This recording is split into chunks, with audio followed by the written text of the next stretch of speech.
Oke, Assalamualaikum warahmatullahi wabarakatuh. Selamat malam rekan-rekan MC kelas 1C malam. Jadi pada hari ini kita akan melanjutkan perkuliahan teori matematika diskrit pertemuan minggu keempat. Adapun materi yang akan kita bahas hari ini adalah terkait logika matematika.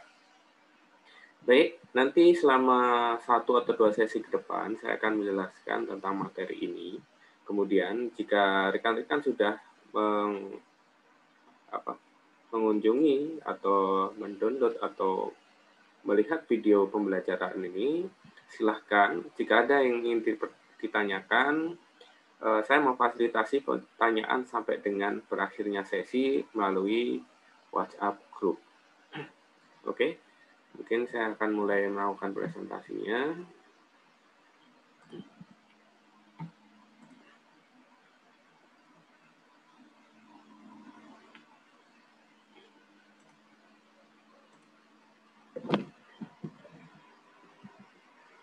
Jadi ada beberapa pembahasan yang akan kita bahas pada hari ini. Yang pertama adalah terkait preposisi, kemudian yang kedua adalah terkait tabel kebenaran, kemudian yang ketiga adalah terkait tautologi, kemudian kita akan bahas juga tentang kontradiksi, kemudian yang keempat adalah ekivalensi, kemudian yang kelima adalah operasi logika pada komputer.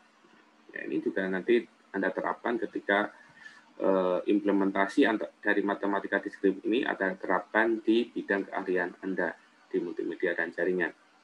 Kemudian untuk evaluasi, maka di akhir sesi saya akan memberikan pelatihan yang filenya nanti terpisah dari file materi teori yang saya jabarkan di sini, jadi silakan Anda bisa mengaksesnya di e-learning. Oke, mungkin saya akan sedikit menjelaskan tentang preposisi. Jadi definisinya sebagai berikut.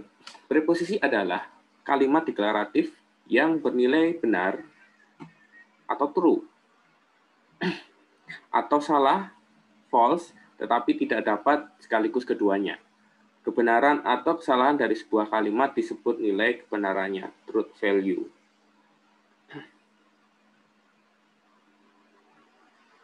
Kemudian untuk contohnya, contoh untuk preposisi adalah 5 adalah bilangan ganjil, jelas ya. Jadi dia true atau false gitu kan.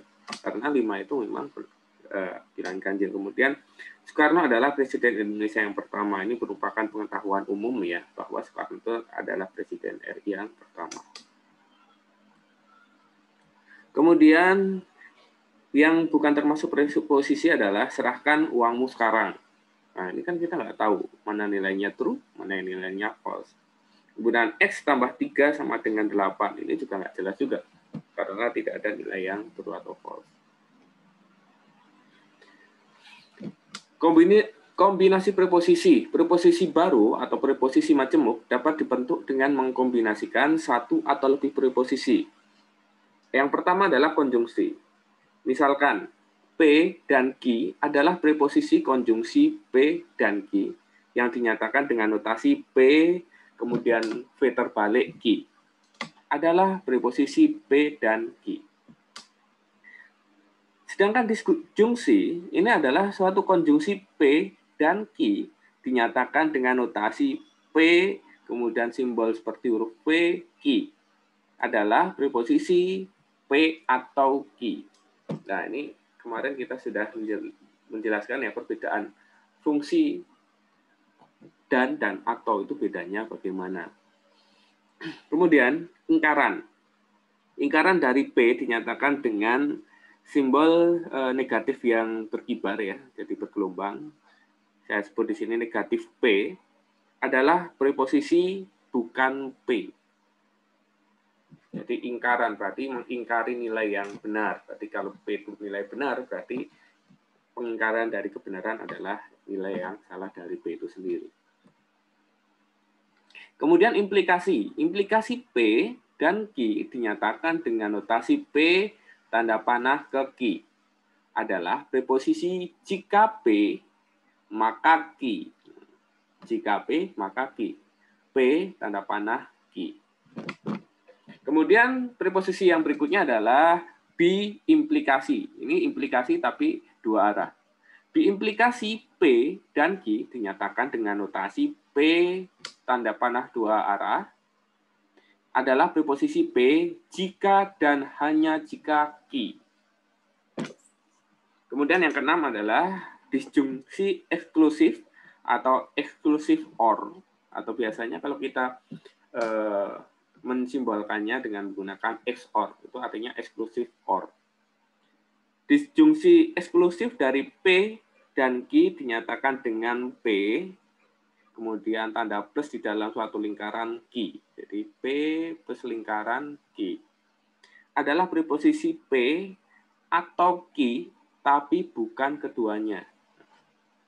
P atau Q bukan keduanya. Ini sebenarnya hampir sama dengan ini ya, disjungsi ya. Cuma kalau disjungsi, jika P dan Q itu benar, maka dia juga masuk ke nilai yang benar. Tapi kalau disjungsi eksklusif ini, jika P atau Q itu dua-duanya benar, maka dia adalah false atau salah. Jadi hampir sama, cuma dia tidak membenarkan hal yang jika P dan Q-nya keduanya benar.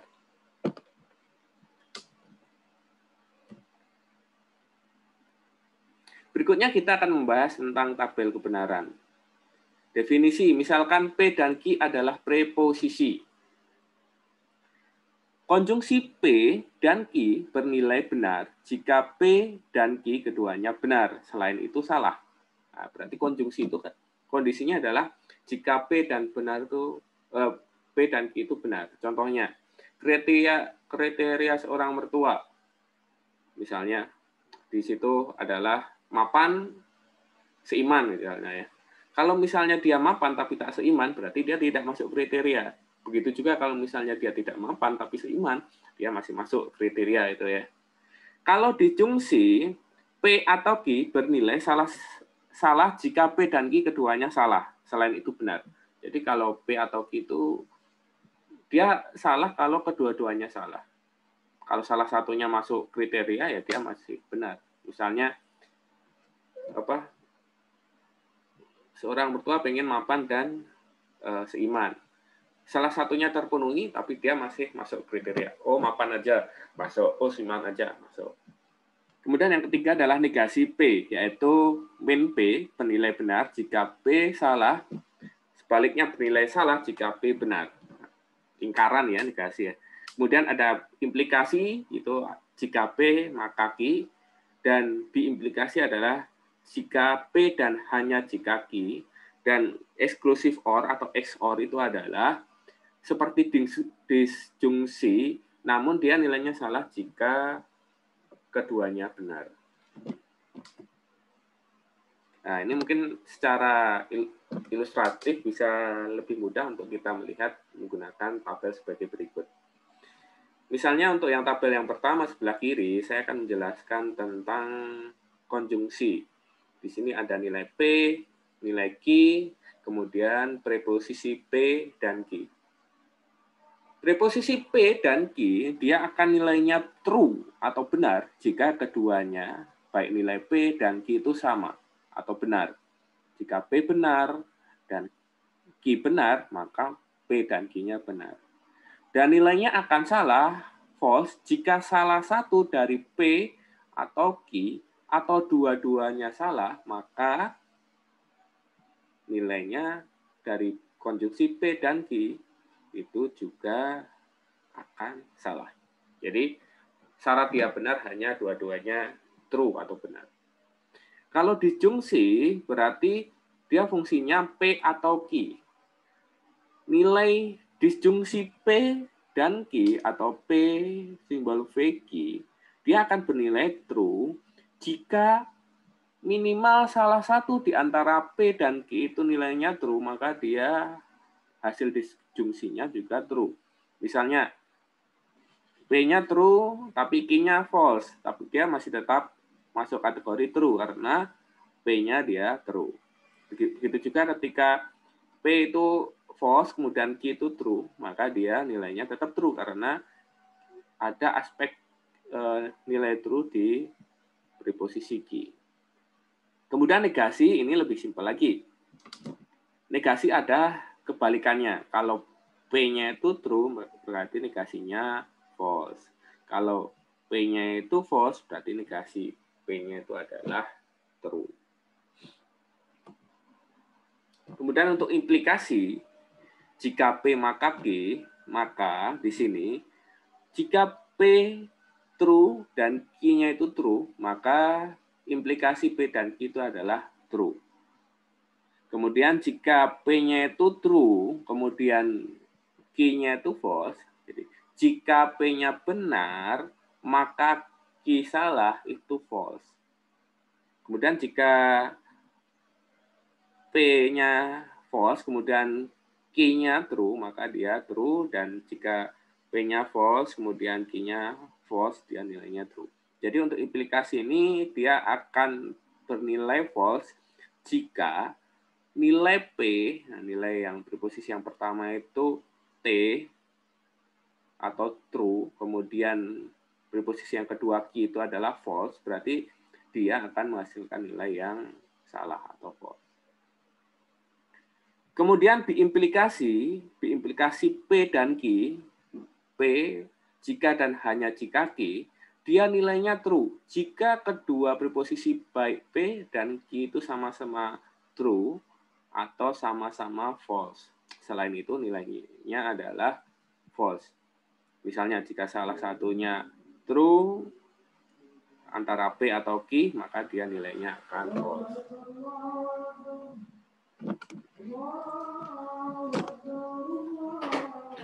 Kemudian kalau untuk eksklusif OR, berarti dia kebalikannya dari biimplikasi.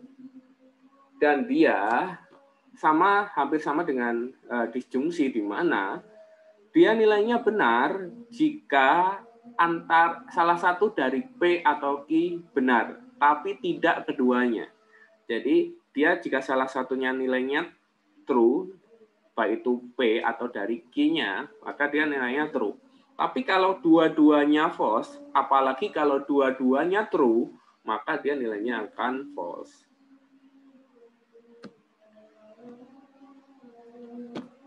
Nah, ini yang berkaitan dengan implikasi. Contohnya yang pertama, jika nilai preposisi P itu true, Q true, berarti negasi P adalah false. Negasi Q juga false. Implikasinya P maka Q bagaimana? Kita lihat kalau P-nya true, kemudian Q-nya true, maka dia implikasinya true. Kemudian converse-nya itu juga true karena T, Q-nya true, P-nya true. Kemudian inverse-nya itu berarti negasi P maka negasi Q. Di sini dua-duanya false, maka dia nilainya true. Begitu juga untuk nilai kontraposisi, berarti inverse-nya yang dibalik kontraposisi, maka dia nilainya true karena negasi Q-nya false, negasi P-nya juga false. Begitu juga untuk yang berikutnya, jika preposisi P-nya itu true, kemudian preposisi Q-nya itu false, maka negasi P-nya, karena di sini P-nya true, berarti ini false. Kemudian negasi Q, karena di sini false, berarti true. Implikasinya bagaimana? Implikasinya adalah jika P maka Q. Nah, kalau implikasi, jika P-nya benar, kemudian Q-nya salah, maka nilai implikasinya adalah false. Tapi ketika kita konversi, jika Q-nya salah, maka T-nya benar, maka dia nilainya adalah true. Kemudian inverse-nya bagaimana? Inverse-nya juga berarti negasi P-nya false, negasi Q-nya true. Berarti dia pasti akan true di inverse-nya. Ini kontraposisi berarti dia kebalikannya dari nilai konversi di sini. Dia nilainya false. Karena apa? Karena negasi Q-nya ini true, kemudian negasi P-nya itu false. Nah, ketentuan-ketentuan ini itu harus Anda perhatikan pada tabel-tabel yang tadi saya jelaskan. Ya, kemudian untuk yang bawah ini bisa Anda pahami secara mandiri.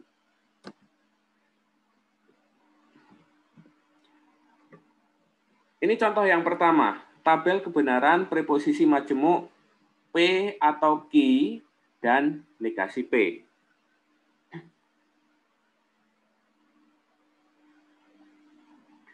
Oke, di sini berarti apa saja yang diperlukan? Berarti perlu preposisi P, preposisi Q, kemudian P atau Q, kemudian negasi P, baru P atau Q, dan negasi P. Kita buat tabel dengan segala kemungkinan. Bisa dua-duanya true, P-nya true, Q-nya false, kemudian P-nya false, Q-nya true, kemudian dua-duanya false. Kita perhatikan di sini P atau Q. P atau Q, dia akan bernilai benar jika minimal salah satu dari P atau Q-nya itu nilainya adalah true. Dia akan bernilai salah jika dua-duanya adalah false. Jadi nilai pada kolom P atau Q, dia nilainya true semua kecuali jika P dan Q-nya dua-duanya false. Jadi dia true, true, true, dia false. Kemudian ini adalah negasi P. Negasi P adalah kebalikannya dari P. Di sini P-nya itu adalah true, true, false, false. Berarti di sini false, false, true, true. Baru kemudian kita kan P atau Q sudah dapat pada kolom yang ketiga. Kemudian negasi P juga dapat pada kolom keempat. Yang ditanyakan ini adalah preposisi P atau Q dan negasi P. Berarti untuk preposisi dan di sini dia akan bernilai benar jika dua-duanya itu nilainya true. Kita lihat di sini, ini true false berarti dia false. Ini true false dia false. Ini true dan true berarti ini nilainya true. Ini false dan true berarti dia nilainya false. Jadi hasil dari tabel kebenaran preposisi majemuk yang di soal di atas itu adalah yang tercantum pada tabel ke kolom kelima. Ini adalah contoh tabel kebenaran preposisi majemuk P dan Q atau negasi Q dan R. Nah, berarti di sini kita bikin saja tiga huruf, yaitu masing-masing P, Q, dan R. Nah, untuk membuat mudah agar setiap barisnya itu berbeda-beda, maka kita membuat suatu kombinasi. Misalnya untuk yang nilai P, dia menggunakan huruf true, true, true, true, false, false, false, false. Kemudian untuk yang Q, dia selang-seling untuk setiap dua baris. Jadi ini true, true, false, false, true, true, false, false. Kemudian yang R, itu berarti dia menggunakan true, false, true, false, true, false, true, false. Jadi selang-seling untuk setiap barisnya. Jadi kalau misalnya nilainya banyak, berarti itu semakin panjang juga ya barisnya, semakin banyak barisnya.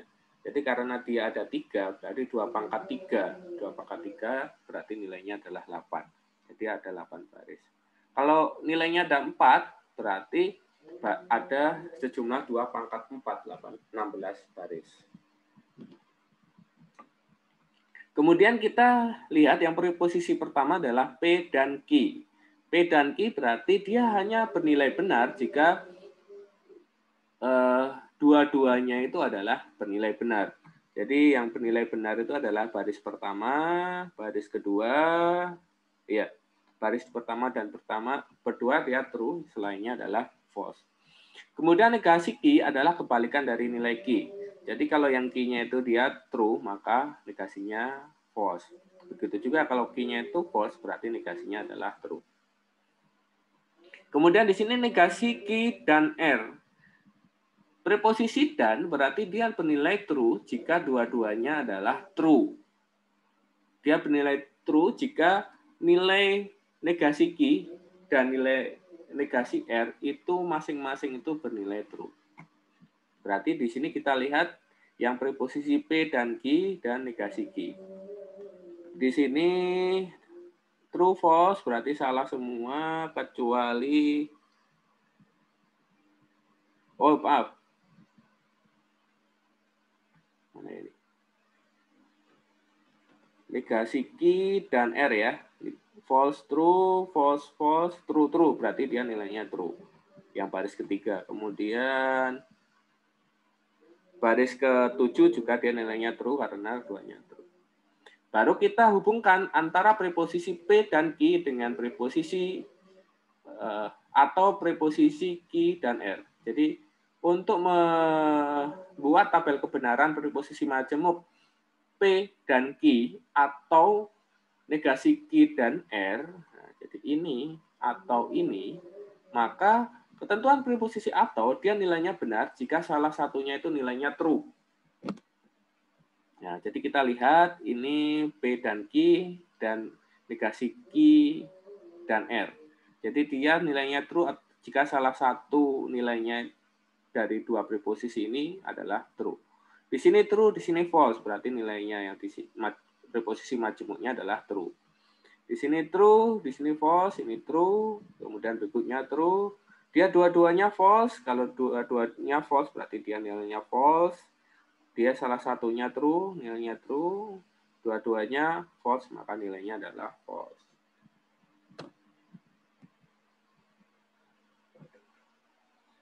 Yang berikutnya adalah tautologi dan kontradiksi. Definisinya adalah sebuah preposisi majemuk disebut tautologi jika ia benar untuk semua kasus. Sebaliknya, disebut kontradiksi jika ia salah untuk semua kasus. Jadi tautologi itu adalah preposisi majemuk yang dia benar untuk semua kasus, kalau kontradiksi adalah salah untuk semua kasus.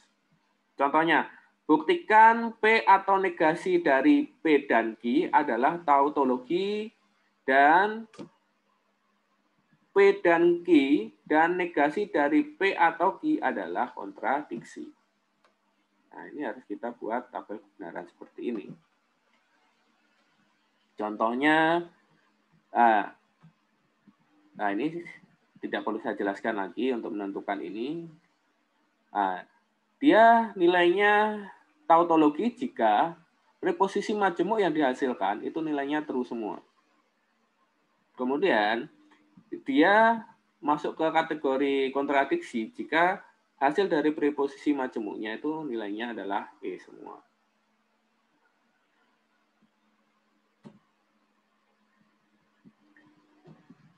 Kemudian ekivalensi adalah dua buah preposisi majemuk, misalnya di sini masing-masing preposisi P dan preposisi Q, disebut ekivalen secara logika dilambangkan dengan preposisi majemuk P, jika preposisi majemuk P, jika dan hanya jika, nah ini kan diimplikasi preposisi Q, jika keduanya mempunyai tabel kebenaran yang identik. Nah, contohnya seperti ini. Contoh 1, buktikan bahwa negasi dari P dan Q ekivalen secara logika dengan negasi P atau negasi Q. Nah, jadi di sini misalnya P dan Q nilainya TTFF, kemudian TFTF. Kemudian di sini P dan Q itu jelas bahwa dia nilainya true jika salah satu, dia bernilai true jika dua-duanya dari nilai P dan Q itu true. Selain itu adalah false. Kemudian negasi dari preposisi P dan Q itu berarti kebalikannya. Berarti itu dia V, yang tadi di sini T, berarti di sini F, yang F di sini T. Kemudian untuk yang negasi P dan negasi Q, diketahui P dan Q, nilai P dan Q sama dengan nilai P dan Q yang ada di tabel yang sebelah kiri. Berarti masing-masing negatif P dan negatif Q, dia adalah negasi dari masing-masing nilai P dan Q. Jadi di sini true, berarti di sini false. Begitu juga kalau di sini true, dia nilainya false. Kemudian preposisinya adalah negasi P atau negasi Q. Preposisi atau dia benar jika minimal salah satu dari P atau Q-nya itu benar. Jika dua-duanya salah, berarti dia false. Selain itu, jika salah satunya benar atau kesemuanya benar, dia nilainya adalah true. Sehingga kedua preposisi masing-masing, misalnya ini disebut sebagai preposisi P, dan ini preposisi Q, keduanya adalah bisa disebut sebagai ekivalen. Kemudian contoh yang kedua, apakah preposisi jika P maka Q yang kemudian hasilnya itu maka R, dan preposisi jika P maka dalam tanda kurung Q maka R itu ekivalen. Nah, ini harus kita buktikan lagi. Karena ada 3 nilai P, Q, dan R, berarti kita membuat 8 baris, karena 2 pangkat 3 nilai itu kan 8. Kita susun seperti tadi, sama PQR tabel kiri untuk menjelaskan preposisi sebelah kiri, dan tabel sebelah kanan itu adalah untuk menjelaskan preposisi yang sebelah kanan. Kemudian P maka Q. Nah, P maka Q itu dia bernilai true semua, kecuali jika dinilai awalnya itu true, kemudian nilai yang berikutnya false, berarti dia nilainya false. Jadi ini true berarti dia true, kemudian ini true false berarti dia nilainya false. Selain itu nilainya true. Kemudian P maka jika dan hanya jika Q, yang hasilnya jika dan hanya jika R. Berarti ini kolom 4 dengan kolom 3. Dia nilainya true jika semuanya true, kecuali jika nilai P maka Q-nya ini true, kemudian R-nya false, berarti dia salah. Berarti kita cari yang semuanya true, kecuali yang P maka Q-nya true, kemudian R-nya false, itu berarti dia nilainya false. Ini T, kemudian di false, berarti di sini false. Mana lagi di sini? Ini true, ini true, ini false, berarti dia nilainya false. Ini true, dan berikutnya. Berarti ada 3 nilai yang false. Anda lakukan juga langkah yang sama untuk yang tabel sebelah kanan. Jelas kita harus melihat preposisi di sini Q maka R, kemudian di sini juga P maka Q, P jika P maka R, kemudian di sini P maka Q maka R. Jadi Q maka R-nya ini berarti seperti ini ya. Jadi semuanya nilainya true, kecuali ketika nilai pertamanya true, kemudian nilai keduanya false, berarti dia nilainya false. Jadi yang nilai false-nya itu adalah baris kedua, kemudian baris ke-6. Sehingga posisi majemuk yang akhir, P maka Q maka R, berarti P dan ini, dan dia nilainya semuanya true, kecuali jika ketika nilai pertamanya true, kemudian nilai keduanya false, berarti dia salah. Berarti ini true, ini false, dia otomatis false. Ini true semua, antara Anda perhatikan baris 1 dan 4, ini true. Nah, sehingga di tabel keempat itu hanya baris kedua saja yang nilainya false, sementara di tabel yang kiri ada 3 yang nilainya false. Sehingga dari kedua tabel ini dia tidak ekivalen.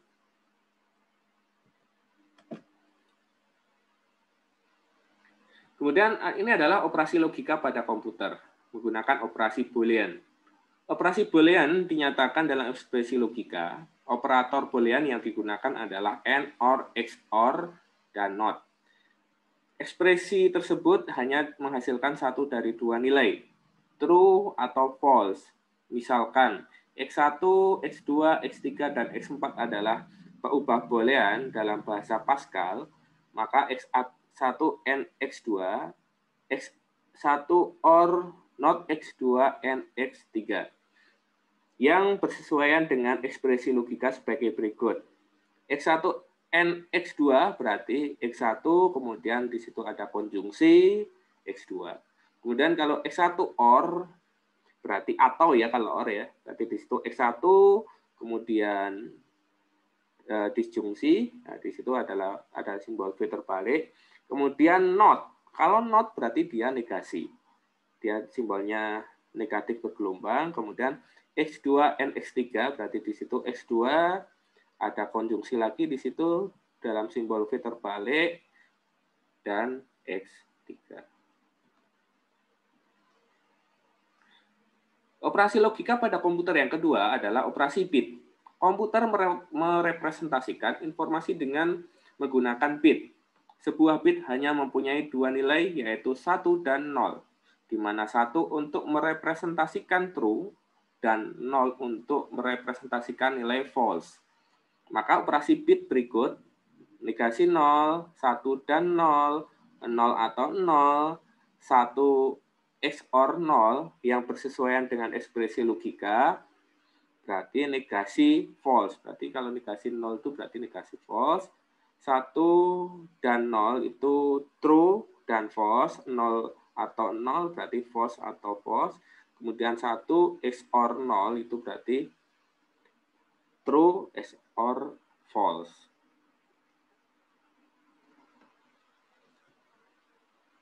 Kemudian yang operasi logika pada komputer yang ketiga adalah contoh lain. Di sini misalkan X lebih besar dari Y adalah ekspresi logika yang nilainya benar atau salah tergantung pada nilai X dan Y. Contohnya, Y.2 sama dengan X plus 10 adalah sebuah pernyataan aritmatika yang akan dieksekusi jika nilai X lebih besar dari Y bernilai benar. Jadi kita harus melihat apakah nilai X itu nilainya lebih besar dari Y atau tidak. Contohnya, berapa nilai Y jika nilai X sama dengan 3 dan Y sama dengan 5. X sama dengan 3 dan Y sama dengan 5. Maka pernyataan X lebih besar dari Y itu bernilai salah. Sehingga pernyataan Y.2 sama dengan X plus 10 tidak dapat dilakukan. Maka nilai Y tetap yaitu 5. Kecuali misalnya diketahui di situ X-nya 6, kemudian Y-nya 5, maka kita bisa menghitung 6 ditambah 10, jadi 16 misalkan. Jadi kalau selama dia tidak masuk ke dalam kriteria yang ditentukan di pertama, maka tidak bisa dilakukan operasi perhitungan selanjutnya.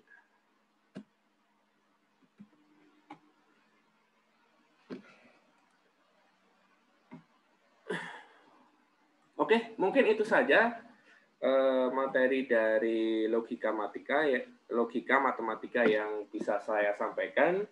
Semoga cukup menjelaskan dari apa yang mungkin ketika Anda melihat modul agak mengalami kesulitan. Kemudian jika ada pertanyaan akan saya fasilitasi melalui grup WA. Silakan tanyakan saja ke saya.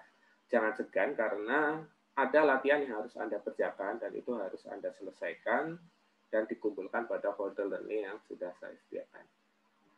Oke, mungkin itu saja yang dapat saya sampaikan. Terima kasih atas atensi rekan-rekan semua di perkuliahan Matematika Diskrit pertemuan keempat ini. Saya akhiri. Wassalamualaikum warahmatullahi wabarakatuh.